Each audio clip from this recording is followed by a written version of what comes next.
Previously on Alan Wake. I came to Bright Falls with my wife, Alice. Thank you for coming here with me. I thought maybe you could write here. I don't want to hear it! God damn it, Alice! Now, she's missing. Alice? Alice? I woke up behind the wheel of a crashed car. I'm missing a week. I was attacked by shadowy men straight from a nightmare. The sheriff took me to the lake Alice and I had stayed at, but the cabin had disappeared.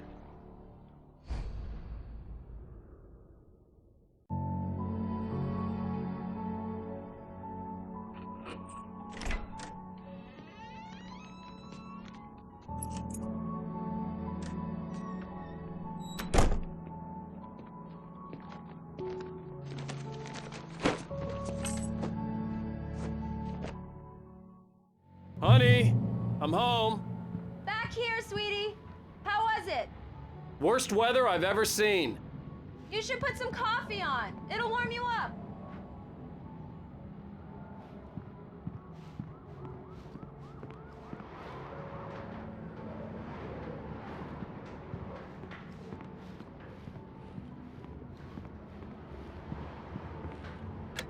Coffee's on. Great, thanks. I'll need it if I'm gonna finish this by tomorrow.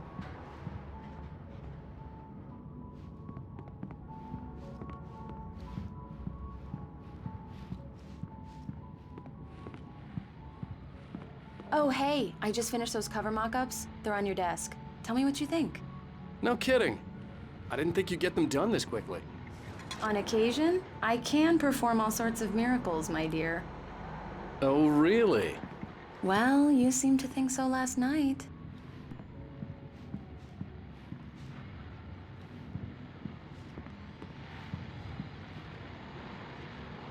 These look really good. Oh, sure, until Barry gets his hands on them. Which, by the way, will happen over my dead body. This was a late goodbye. 13 years after I'd gotten my revenge, it had finally caught up with me. It had been a long time to bear the pain. My blood painted the snow red. A gruesome slushy dissolved all the scattered painkillers and leisurely dripped down to the sewer, mingling with the bile of the city, becoming one with it. I can see them now, my wife and my baby. Honey, I'm home. It's true what they say about the fall and the sudden stop at the end. I'd lain here in the snow while the lurid chain of scenes that had led me here kept playing in my head. A rerun of my own private snuff movie. A memory of my corpse. Alone at my own wake. Thinking in metaphors again. The femme fatale was gone. Only a sour taste remained of the kiss that killed me. The last time was the last time. Oh, and speaking of Barry, he called. Alan! Alan, please check the fuse box. I'm right here. I'm on it, honey. Please hurry. I'm right here, baby. I'm fine. Just get the lights back on. Now, please.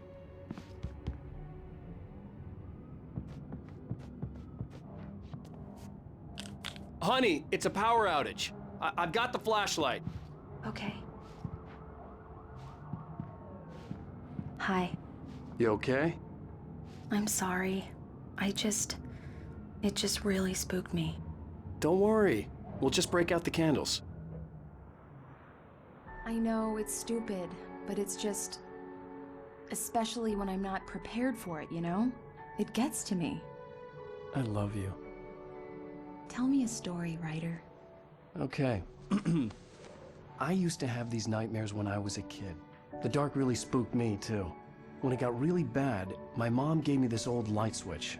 She called it the clicker. The clicker, huh? Yeah. If I ever got scared of the dark, I could just flip the switch and a magic light would scare the monsters away. Oh, sure. Here it is. Alan. Maybe it'll help you, too. Yeah, nice story, writer boy. You made that up right now, didn't you? No. Seriously. I love you, even if you are a liar. Thanks for this.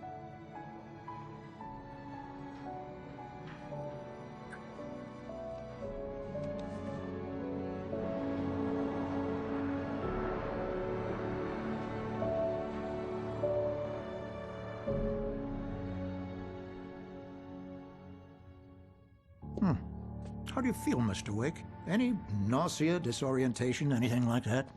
Mr. Wake, how are you feeling? I'm okay. My head's fine. I had to lie about my headache and memory loss. He'd send me to a hospital for tests. I couldn't leave without Alice. Very well. I don't think you have a concussion, but you've obviously been through quite a shock. You should take it easy for a couple of days. Thanks. Well then, Mr. Wake, we're done here. If the pain gets any worse or you experience any other symptoms, you should come see me. I'll let you get on with it then. Sarah, Sheriff Breaker, is waiting for you. She's very good at her job. I'm sure she can locate your wife in no time. Doc Nelson was the image of a small-town doctor. Sheriff Breaker had called him to the station to take a look at the cut in my head. I'm sorry you had to cut your morning fishing short for this, Doc. Oh, she's a beauty, ain't she? Not the biggest I ever caught, if you can believe that coming from an old fisherman like me, but she's right up there. Now, she's a largemouth bass, which is what you're after if you prefer a lure. Now, if you want either trout or salmon, on the other hand, then it's fly fishing for you. You a fishing man, Mr. Wake? Oh, doesn't really matter, I suppose. But it can be very relaxing out there. You can't get me off the water this time of year. Closest thing to heaven. I'll take your word for it, Doc.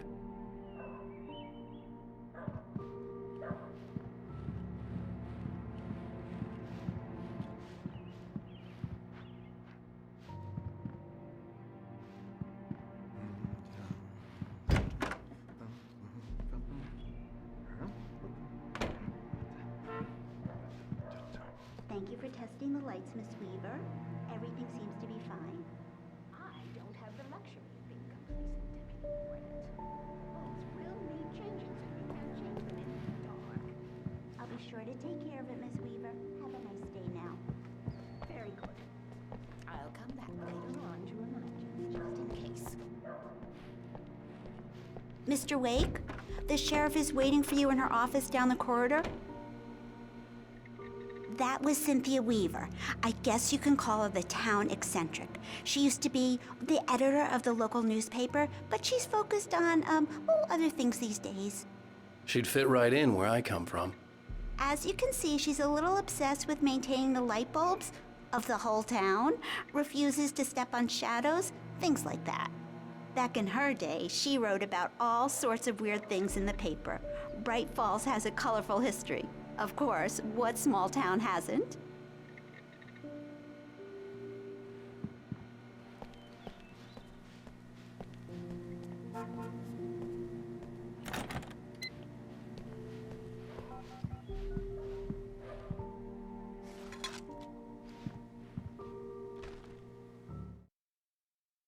Alice looked through the viewfinder, lining up the shot. Cauldron Lake was breathtaking. Something caught her eye. A figure standing in the shadows behind the cabin, like a thin woman in a black dress. She lowered the camera and looked again. No one there. Just a collection of bushes that looked vaguely human-shaped. She shook her head and laughed.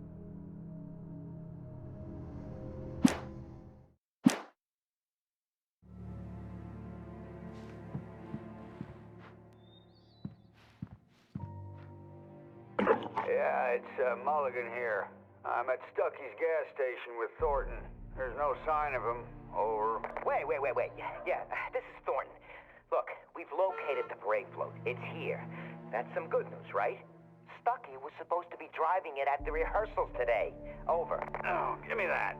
Mulligan here. Looks like someone really thrashed the garage. Over. Okay, roger that, guys. Keep looking for Stucky. Jane's out.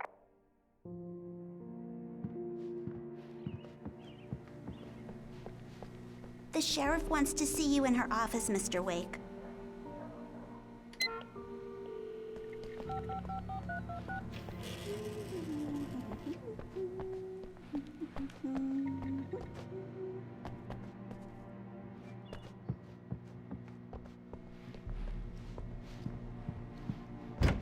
Come in, Mr. Wake.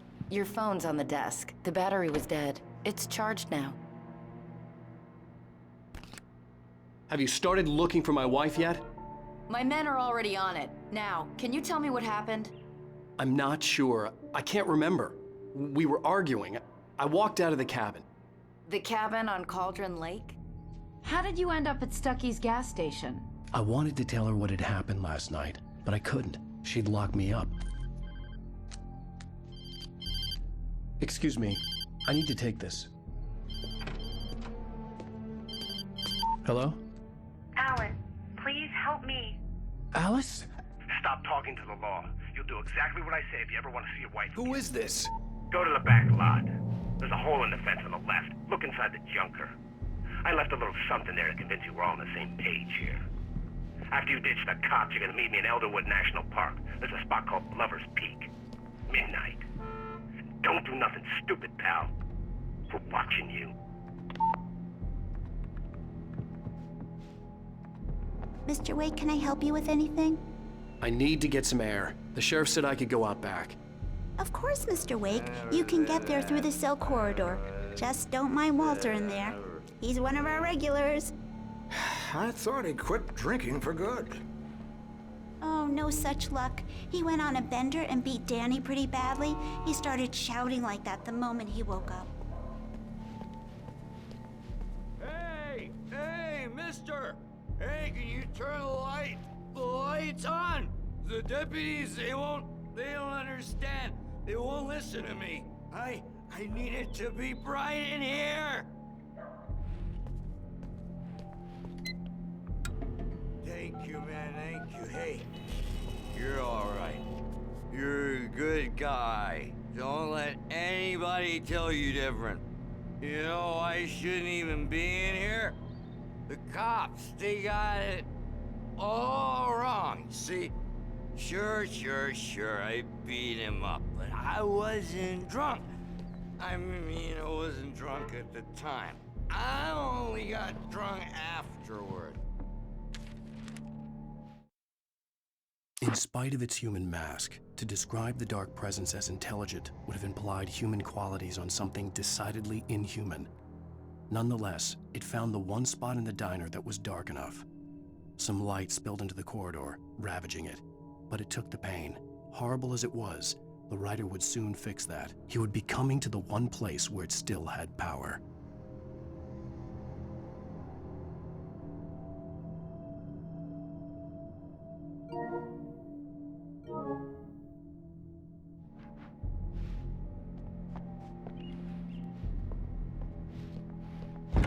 The early morning light hurt my eyes and made my head ache.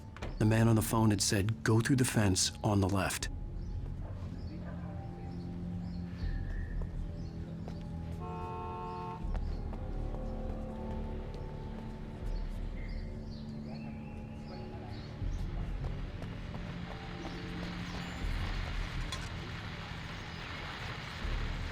Well, folks, it's been another long night, and it's about time for me to sign off for a while. God knows I need my beauty sleep.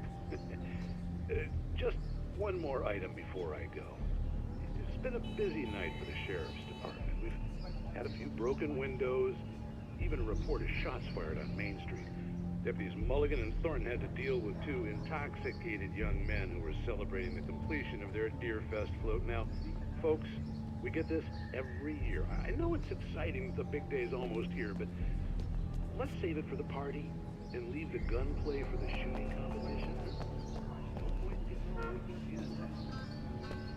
The caller had told me to find a hole in the fence behind the police station. There was something for me in an abandoned car.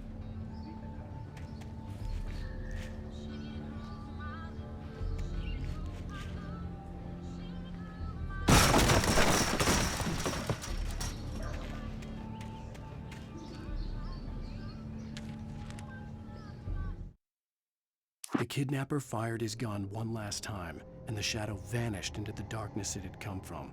See? Nothing to it, Wake. The thought of Alice in his hands was revolting.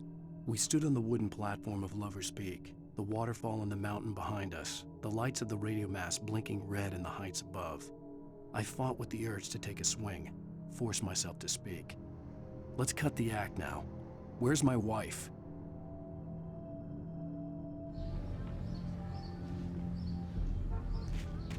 Alice's driver's license had been placed on the front seat. The caller meant business.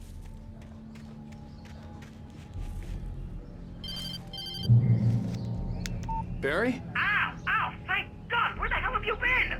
I've been trying to reach you for a week, you and Alice. Oh, I've been worried sick. I flew out yesterday. I'm here in Bright Falls. Barry, listen to me. I'm at the sheriff's station. Come and get me. I can't talk now. Al, what the hell is going on? I had to get the sheriff to let me go. I needed to get to Elderwood National Park to meet Alice's kidnappers.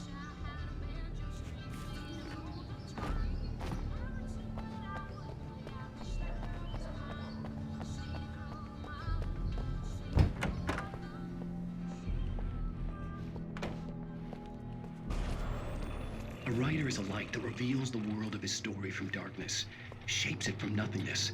The way a sculptor carves a statue from a block of granite. If I stop, the world I'm making dies. Darkness will reclaim it. It's a long, hard journey into the dark. Alice's life is at stake, but I can't think about that, or I'll lose it. The dread lingers at the edge of perception. I'll push on. Anything is possible here. I'll write the story. I'll save her.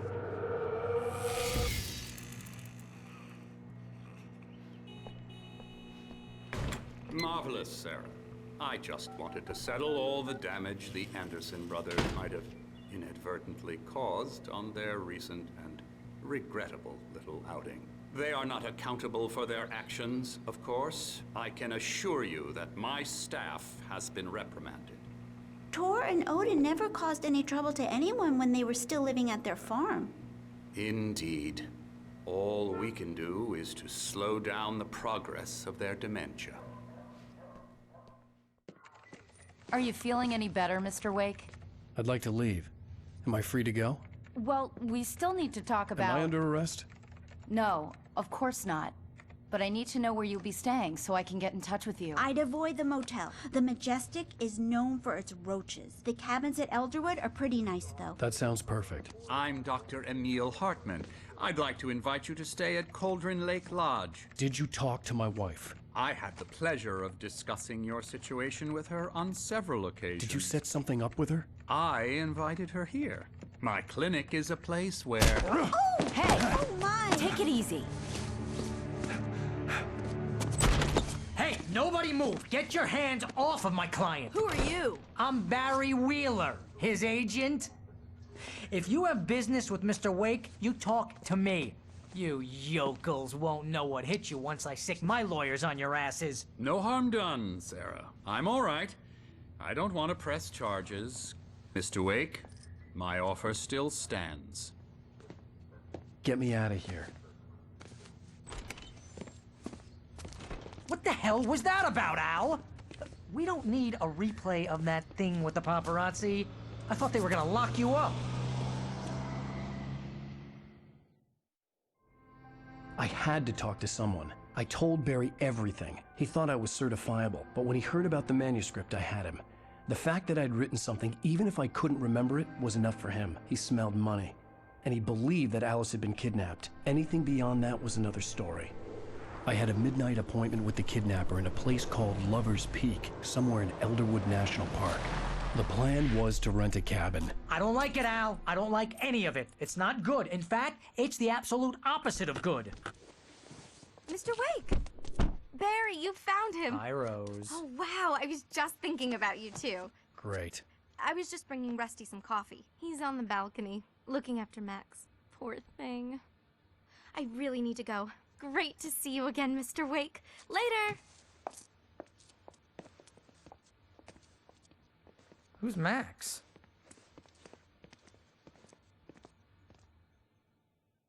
What an airhead. Jeez, Mr. Takes a swing at everybody. This is not her fault. She's a very nice girl and, more importantly, a fan. She even has a fan site dedicated to you.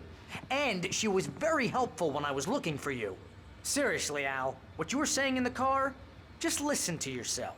What, you shot a guy and his body just disappeared? When was the last time you slept? What, are you high? Have you been drinking?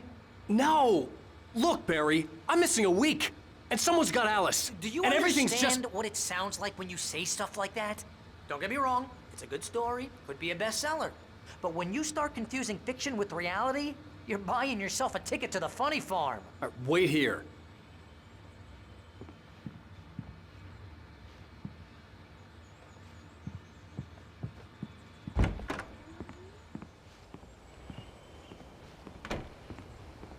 Easy there, boy. I'm almost done. Hey, Rusty, right? You rent cabins. Oh, Mr. Wake. I'd shake your hand, but mine are kind of full here. Actually, I'm sorry about this. Would you mind grabbing the registration form from the desk? It's just across from Bucktooth Charlie. Okay, sure. What happened? Crazy poachers. Max here got his foot caught in a trap. They're illegal to use here. Hell, you're not supposed to hunt within the park at all. But that doesn't stop some lowlifes. Well, at least Max is gonna be okay. He got lucky. Max is still groggy from the shot I gave him, and I'd rather not leave him alone just yet. The form's on the desk across from the mammoth skeleton.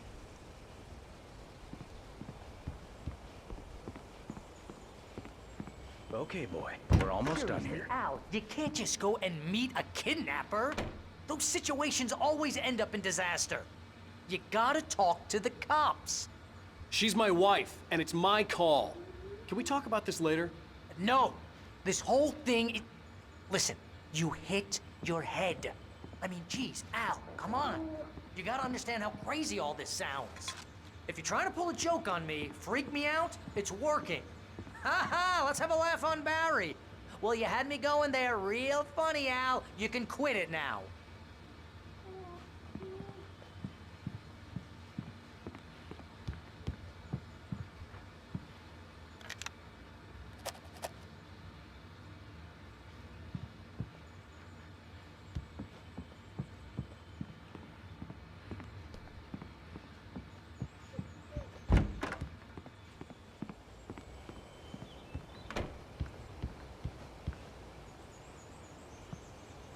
I think this is the form you wanted. And here are the keys. Okay, you're all set, Mr. Wake. Glad to have you staying here. Thanks. Can you tell me how to get to Lover's Peak? Oh, sure. It's at the end of the nature trail. Just follow the paths, you'll get to it eventually. It's an easy walk. Nice spot, too. If you have any trouble finding it, just keep your eyes on the radio mast. It's right below that. Oh, and hey, if you take a walk in the woods, watch your steps so you don't end up like Max. I guess I'm a little worried. We got a bunch of campers out there we haven't heard from. It's not like these people are on a schedule, but with the traps, well, you know. I just don't want any trouble. Right, thanks.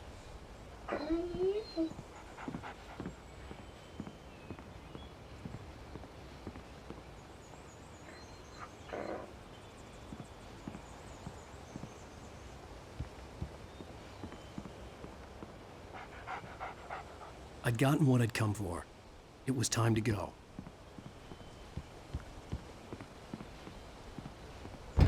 Look, Al, you're asking me to believe that you shot a dude who went poof into thin air, a guy who was bulletproof until you pointed a flashlight at him.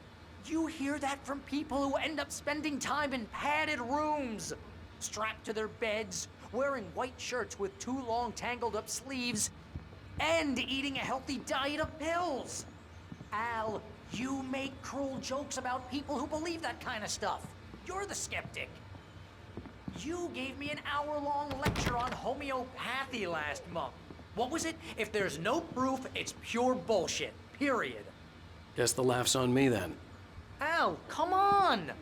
I mean, okay, maybe something weird happened to you, okay? Well, thanks for the heartfelt vote of confidence. All I'm saying is you gotta throw me a bone here, bestseller. What would you think if it was me? There's no way you should be going out at midnight with a gun. No one asked you to come here, Barry. Either work with me on this or go straight back to New York. Your choice.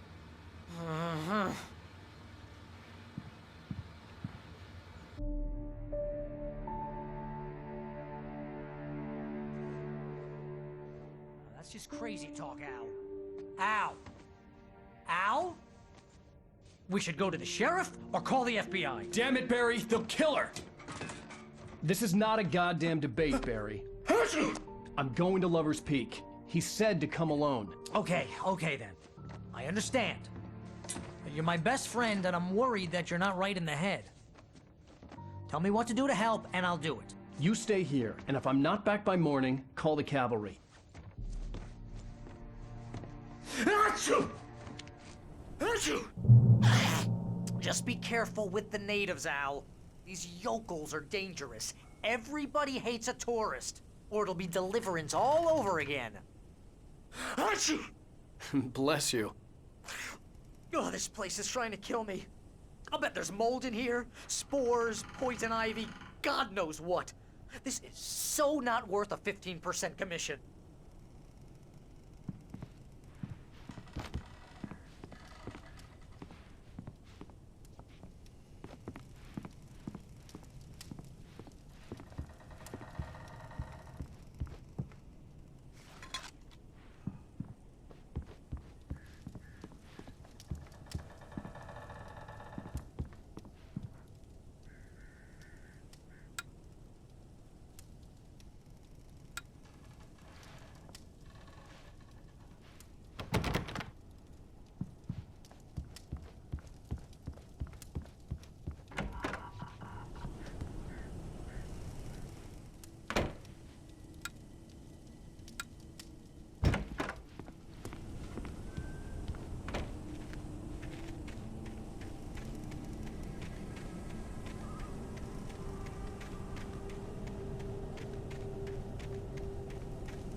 I'll wait here, Al. I'll hold down the fort. I'll be with you in spirit every step of the way, Al. Walk through the door now.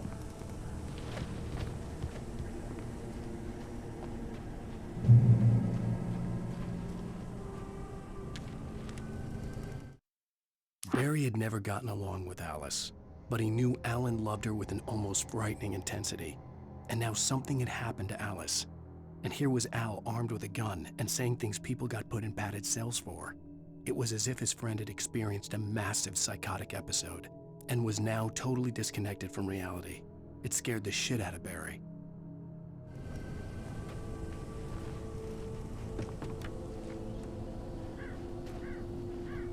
Barry had the keys to the car he rented. Wasn't a long walk to the visitor center, and it wouldn't be any use to me in the forest. I knew I should have gone to the cops. This wasn't the smartest thing I'd ever done, but I was still angry with Barry for trying to talk me out of it. These people had called me right in the sheriff's station.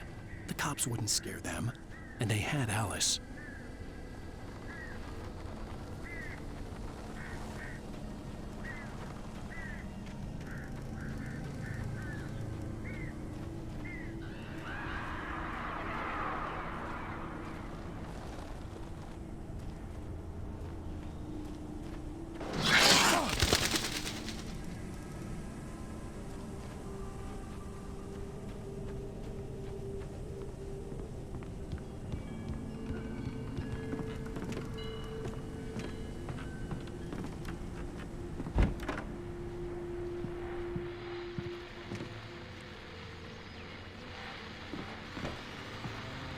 Welcome back to the show, folks. As promised, our very own Dr. Nelson has just parked his rear end in the studio. Doc, what's your Deerfest plan like? My plan? You make it sound a lot more organized than I ever seem to manage.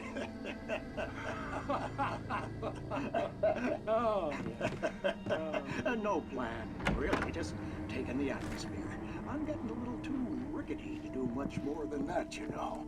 Oh, tell me about it. No sack race for us older gentlemen, huh? Yes, exactly, Bat. But I'm going to check out the parade, of course. And I'll be one of the pie contest judges, too. Well, that takes a different kind of constitution. Oh, yeah, it's my kind of exercise. Now, Doc, seriously, you're in pretty good shape, though. You're the outdoors type. I know for a fact you're an avid fisherman. That's right. Matter of fact, just caught a heck of a largemouth bass early this morning. But you're not taking part in the fishing contest? No, not this year. See, Pat, I'm just not that competitive anymore. Now I just like to take my time and enjoy the peace of it. It's no fun if I need to worry about what I'm catching, you know? Well, considering your track record, the participants are probably pretty happy you feel that way. Well, Pat, that's kind of you to say.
Crime and punishment.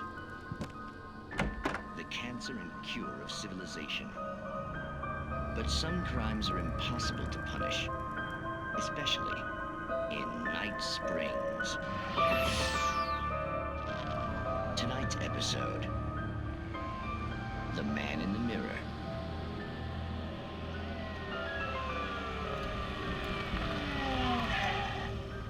He's inside, Agent. He's a weird one. So, you're confessing to killing that guy, huh? Why? Had it coming? Yeah, but why would you do that? I mean, you're a nice guy. Normal. Took your kid to a soccer game. So how come at the game, you pick a guy and, quoting from the arresting officer's report here, assault the victim's head area repeatedly with the weapon of choice being a pair of bare fists? Wow, that sentence really flows, huh? Maybe you're not the literary type. Okay, so you mess him up. But why? Who was that guy? We couldn't ID him. Why would a guy like you do him like that? I didn't like his face? Well, you must have hated it, because you really went to town there. I mean, there's no way to tell what he looked like. No ID on him either. That must be difficult. But then we ran the fingerprints. Got a match. Your prints. Identical. Huh, how about that? Your son said you were wearing a white shirt when you took him to the game. But the white shirt is on the dead guy. It's plenty red now. You won't get away with this. Do you really think that's in any way relevant to me? I had plenty of time to talk to my boy before the cops arrived, you know? He won't stop screaming, am I right? You think he's ever gonna be okay? I left my mark. Believe me. You bastard. What? You gonna shoot me? What's the point? I'm going to prison. You got me. I don't understand any of this. And you never will. Don't worry. Maybe you'll see me again, Agent. Maybe in the mirror.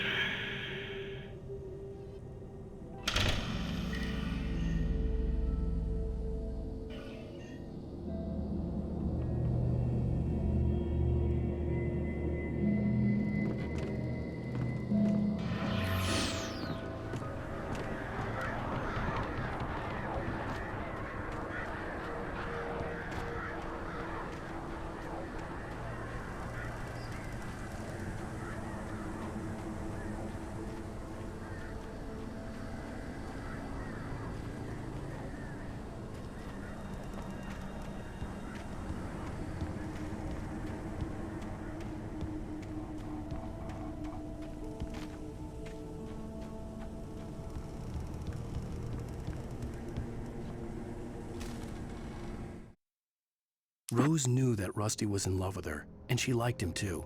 She liked him a lot. He taught her to dance, and life had certainly taught her the value of a man who was gentle. He treated her well, made her smile, made her feel good. But Rusty wasn't the prince of her dreams, and that tended to underline the unbearable truth. She was no closer to that Hollywood magic than he was.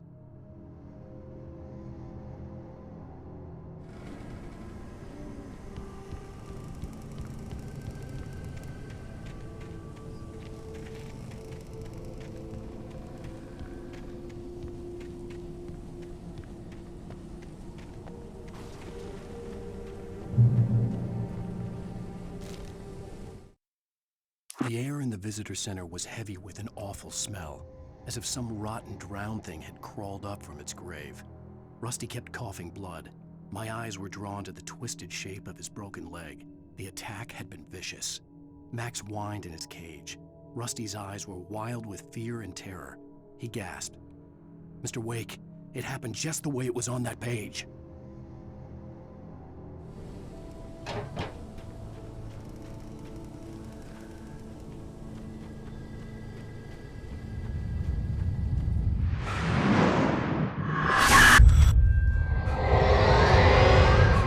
The vision left me weak. This was no head injury.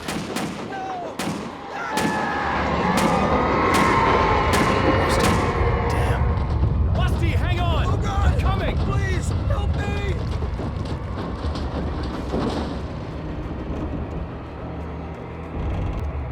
Anybody? Help me!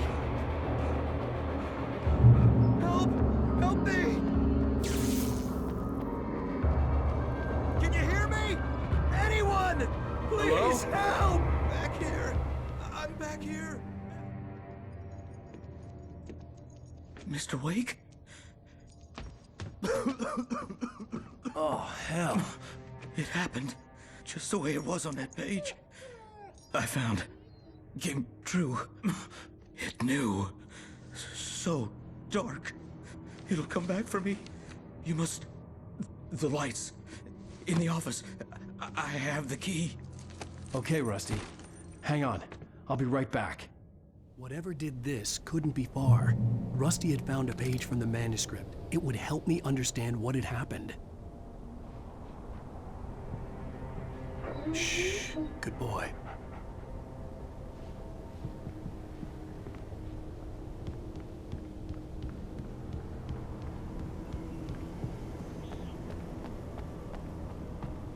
The only way to make sure that Rusty was safe was to get the power running and the lights back on.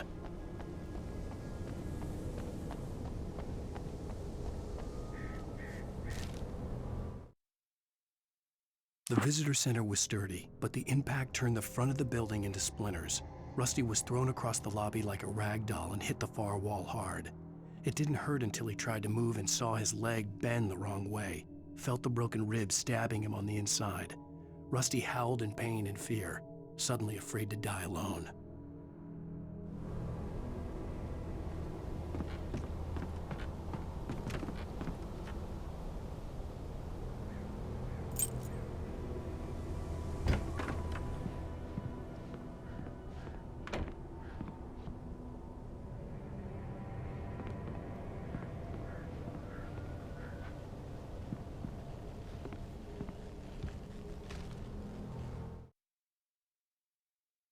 At the last instant, I changed direction and threw myself down.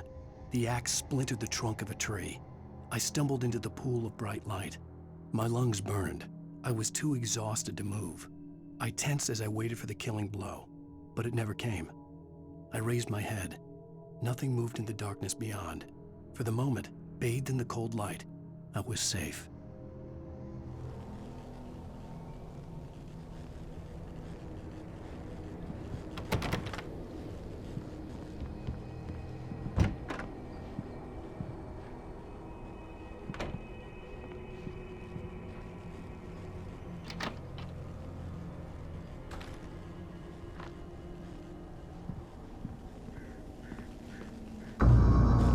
I was too late.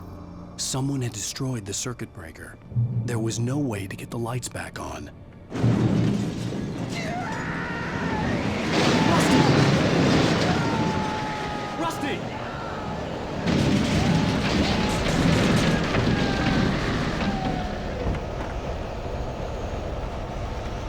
was covered with oily patches that looked like liquid darkness.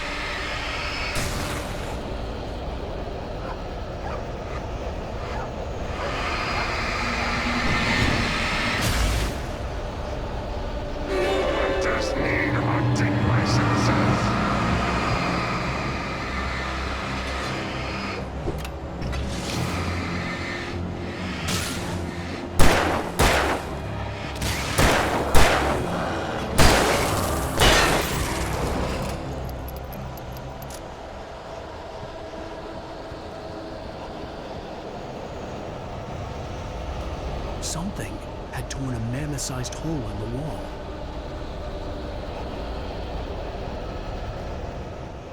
Please don't feed the animals.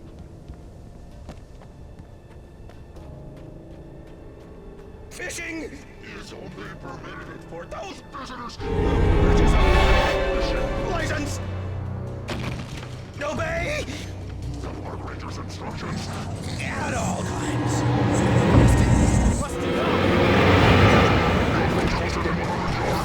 Two bears and wolves never approach any other closer than 25 yards. Pets must be leashed. At all times. Never leave your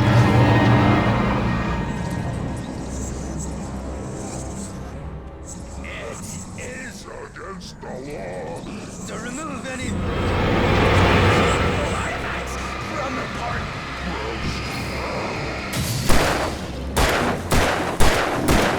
This includes even rocks. You made Lying along the river. even cemeteries.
What the hell was that? I saw from the window. I saw something. Forget about it, Barry. It's just me going crazy. Oh, jeez. Oh, jeez. You're not crazy. I wish you were crazy, but you're not crazy. Ow, be careful. Stay in the cabin. Don't open the door for anyone. I mean it.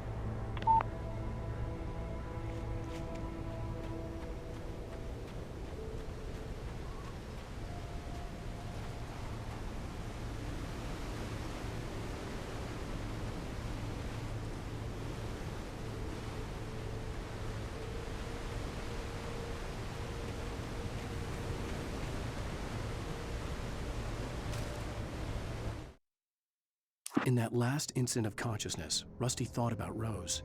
He was older than she was. Rose was barely out of her teens, but she made him feel young and forget what a train wreck his long-dead marriage had been. He still wore the ring. He'd been waiting for her to tell him to take it off. Now she never would.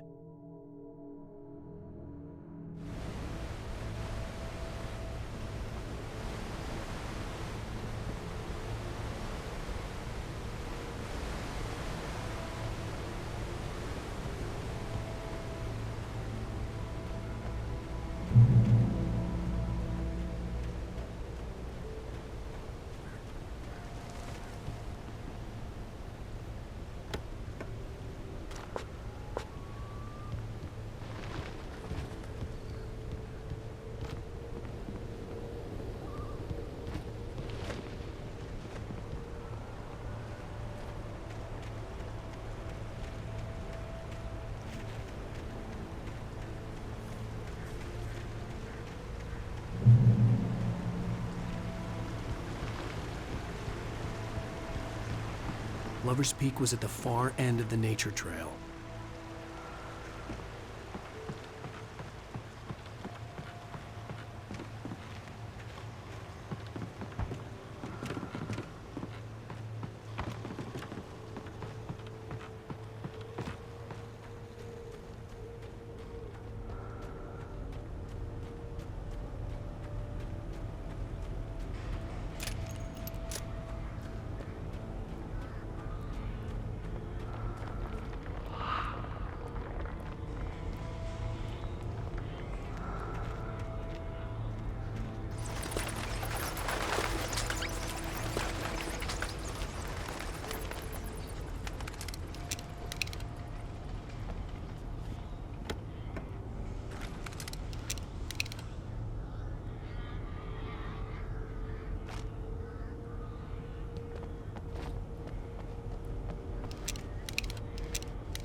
Nobody in Bright Falls seemed to know where Al was, but Rose, the waitress at the diner, had seen him.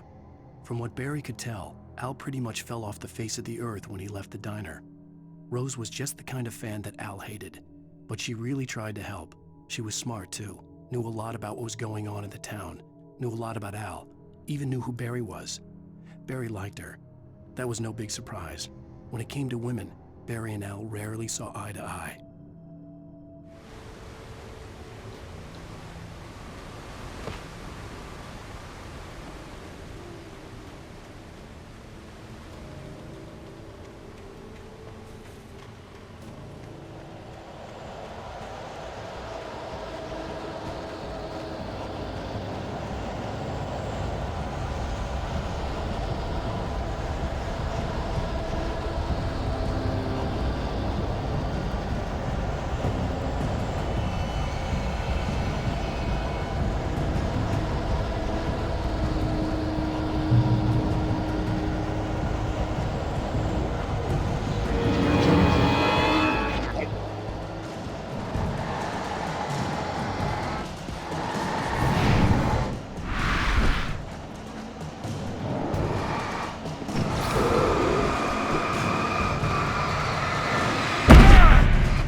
I turned the corner, afraid of what the flashlight's beam might reveal.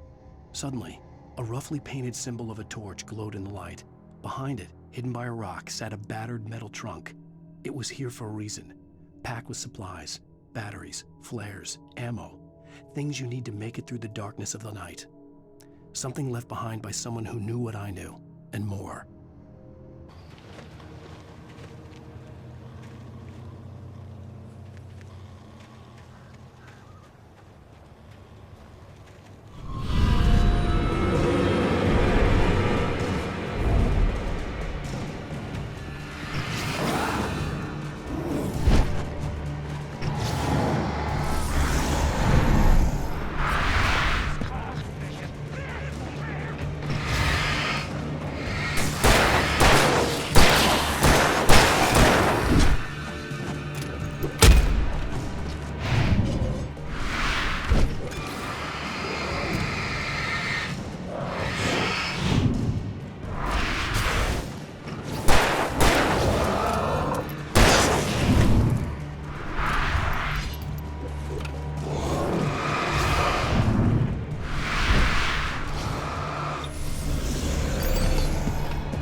Agent Nightingale didn't want to be in Bright Falls. These little communities revolted him, and he didn't like the trees or the coffee.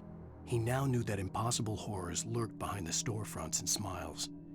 He desperately wanted to turn the car around and just drive until he passed out or ran out of road and booze. But he had a job to do. He had a rider to catch, at any cost.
on, we gotta get moving. More of them coming. That flashlight's kid stuff. The flares will keep the bastards away.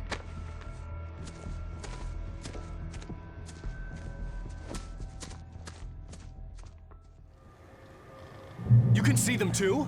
Hell, of course I see them. Come on, we gotta move. Why? Because that's the way the story goes. Yeah, but... Let's move!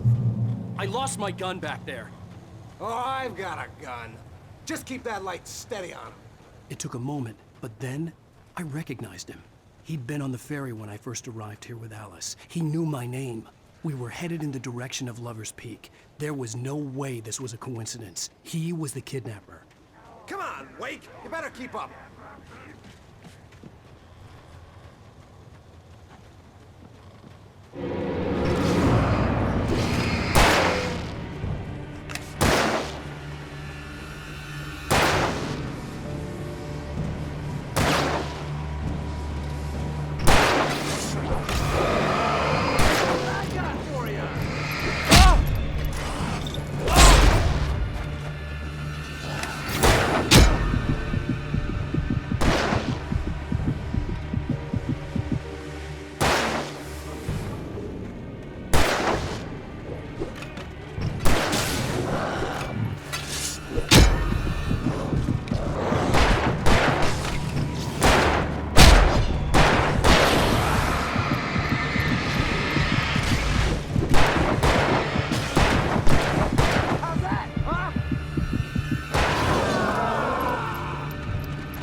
Stairs, Wake.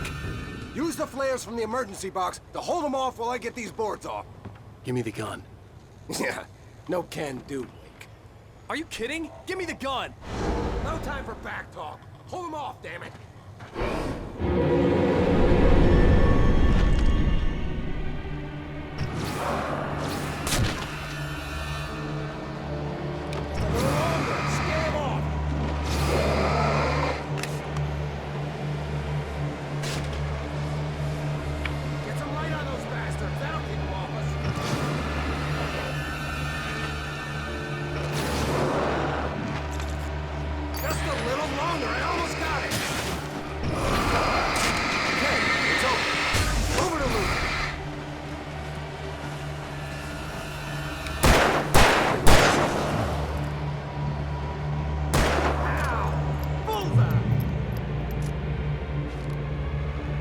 Oh, you feeling better now, Wake? All cozy and safe. Better get ready. They'll be on us soon.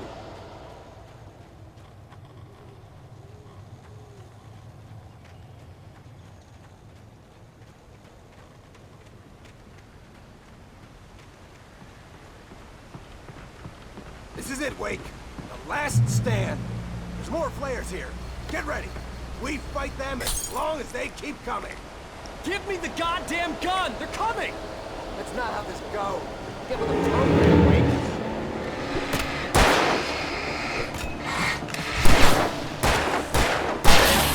You just keep coming.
Nothing. Feel that?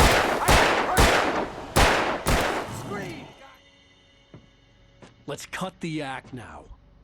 Where's my wife? I knew you were gonna say that. I read it all before. You're a hell of a writer. Congratulations. You're gonna bring about something glorious and terrible once we get you some proper editorial control. What the hell are you talking about?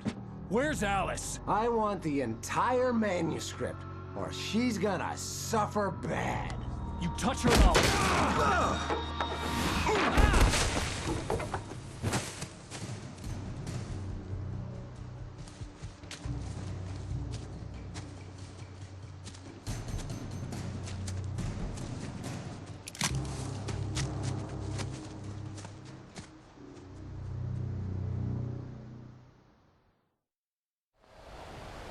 You're gonna give me the manuscript or you'll be sorry. No! Come back here! I swear I'll kill you if you hurt Alice! Do you hear me? Come back here!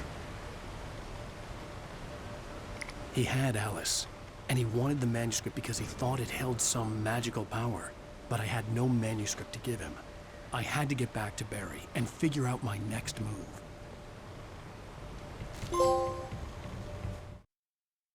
On more than one occasion, Alice had tried to explain to me how it felt to be afraid of the dark. To her, darkness wasn't simply the absence of light, but something more tangible than that. It was something you could touch and feel. Worse than that, it was something with a mind of its own, something malicious and malign. For her, things changed when they were wrapped in darkness. They turned into something else, something foreign, and nothing was safe or innocent anymore. I'd never really understood what she meant, until now.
Rusty had warned me about these traps. It hurt like hell.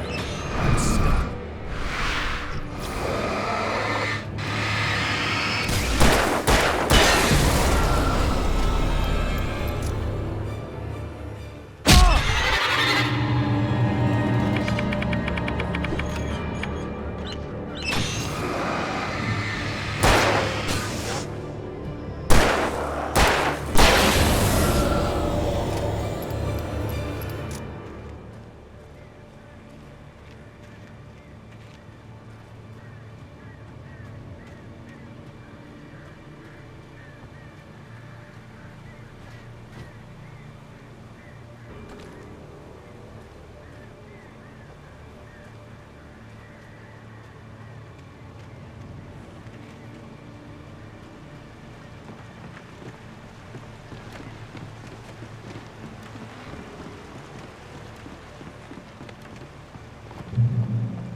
The night had been one desperate situation after another.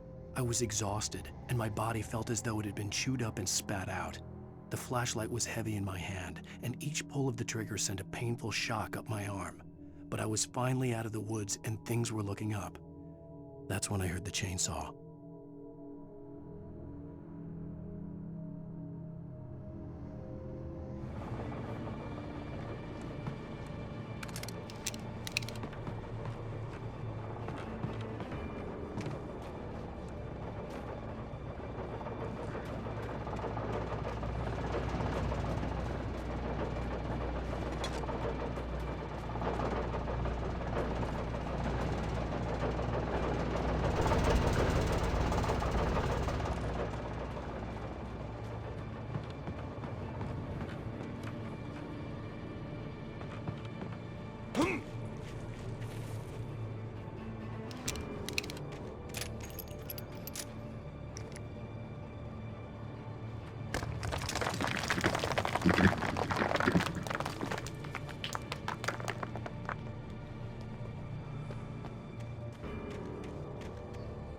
I had heard the plane fall.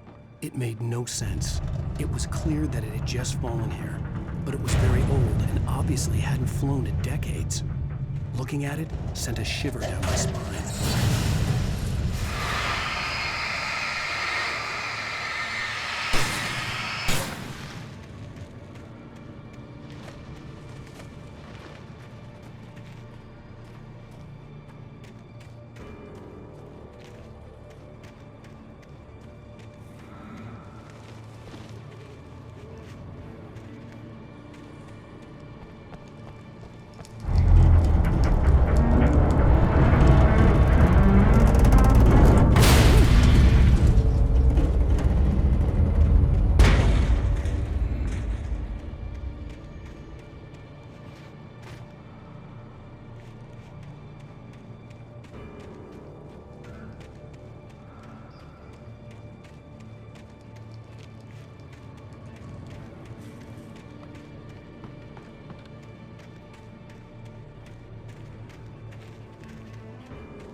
The logging site was a mess. The modular office had been pushed off the cliff. Deputy Thornton climbed up from the wreckage excited, breathing hard from the exertion. Nobody there. It's weird.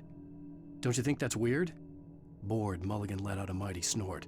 Hell, it's always weird, Thornton. Just a question of sorting out what kind of weird it is this time around.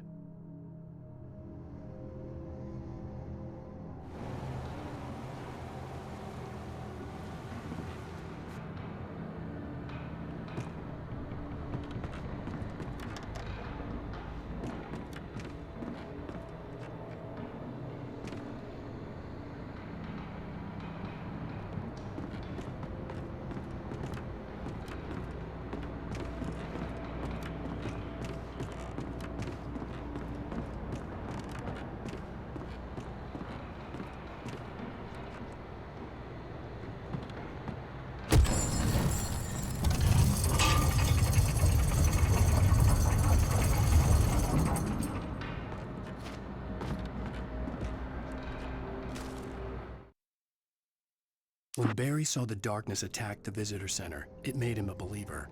The men Al said he'd shot, they hadn't been just locals on crank. Somehow the world had changed, like the channel had been switched without warning. You think you're watching a sitcom, and you're really watching a horror show. When the birds started attacking the cabin, Barry wasn't surprised, just terrified.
Beware of Widowmakers!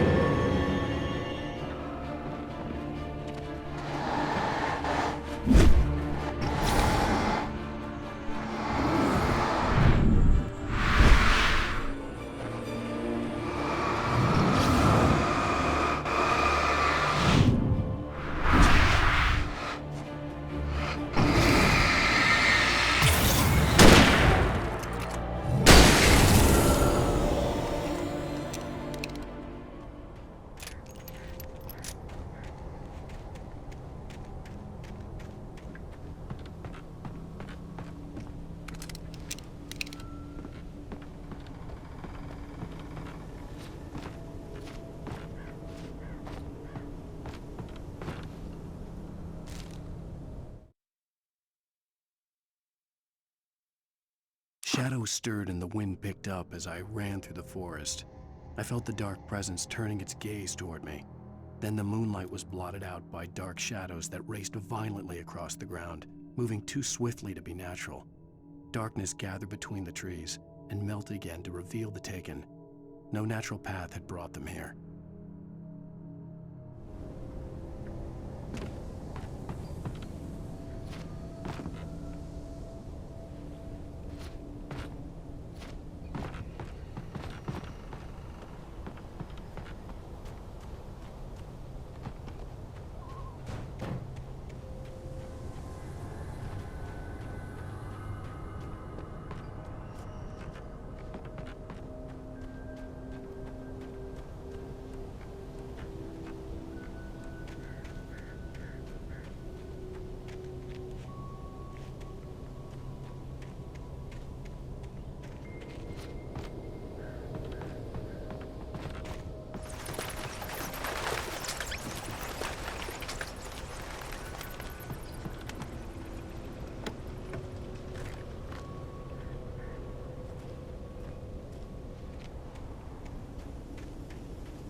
Scalding is a hazardous occupation.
Barry? Ow! The porch is covered with birds. They've got all Hitchcock on me. Stay out of sight. I'm on my way. Don't open the door. What am I, crazy? Stay hidden. I'll be there soon. Just make sure you keep the lights on.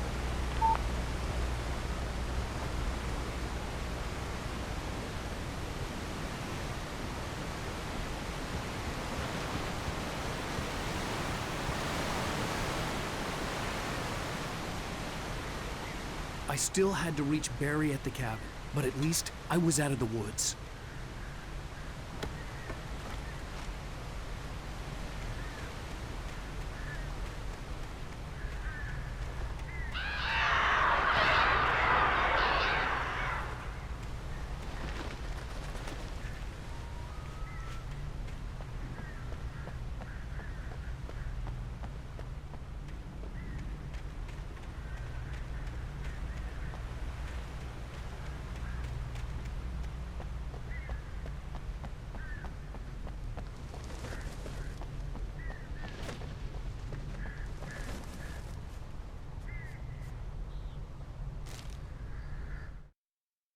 The FBI agent's command froze me in place. I considered surrender. It was all falling apart anyway. I could give in, let someone else deal with it. But it felt all wrong. Call it instinct, his posture, the way he held the gun. He was no friend. Shots ringing in my ears, I leaped for the hole in the fence and stumbled into the darkness beyond.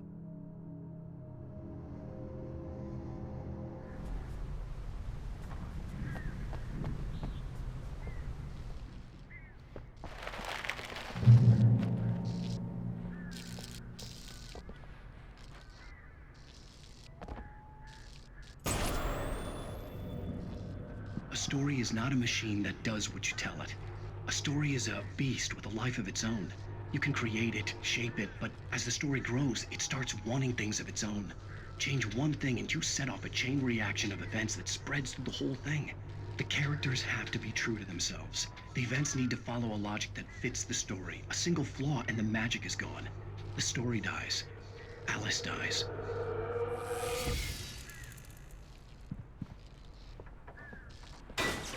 You cannot hold the ancient!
flare gun was probably the best weapon I could imagine against the dark things I was facing.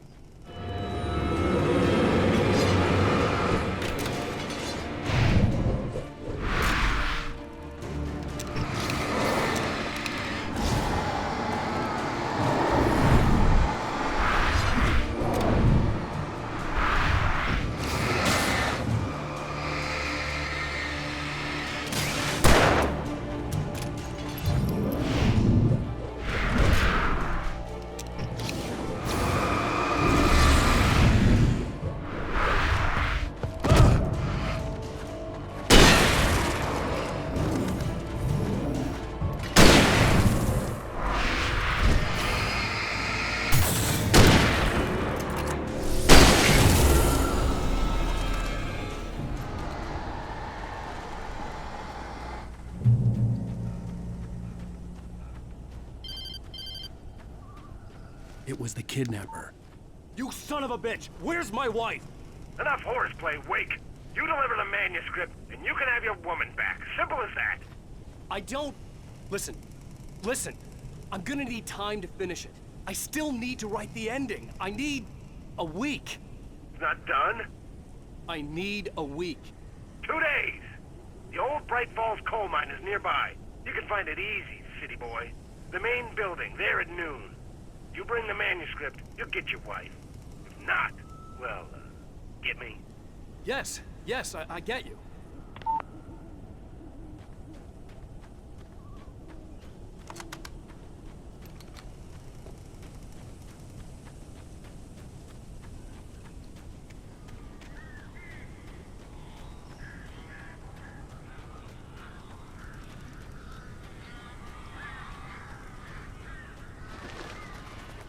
Barry had talked about birds over the phone.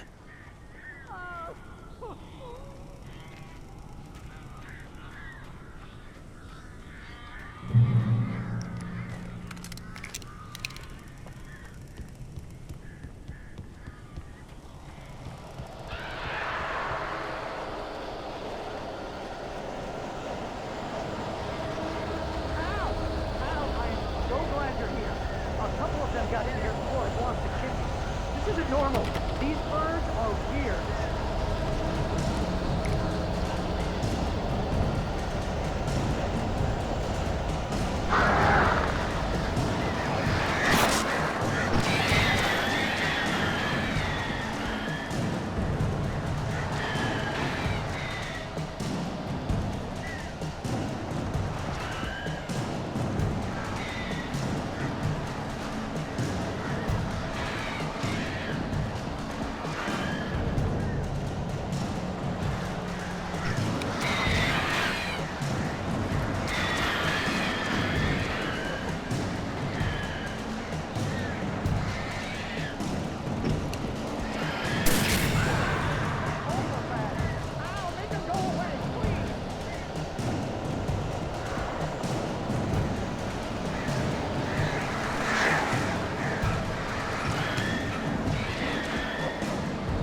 on?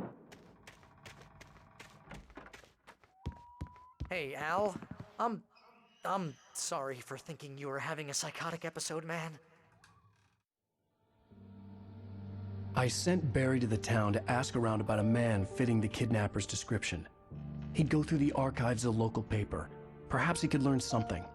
Anything about the island and the cabin that had disappeared. The man wanted a manuscript. I had to try to write him one to get Alice back.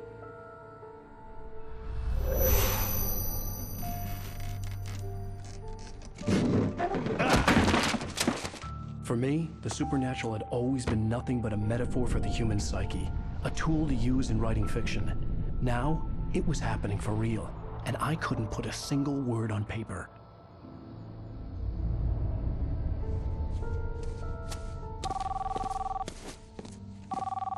Barry Wheeler speaking. This is Rose. Rose? I found Mr. Wake's pages. Oh, you sweet, brilliant girl. Could you and Mr. Wake come get them? I live in the trailer park outside the town. We'll be there in less than an hour. Bye now. See you soon. Have a great day. Hope you come back soon. Welcome to the Old Dear Diner. Good girl.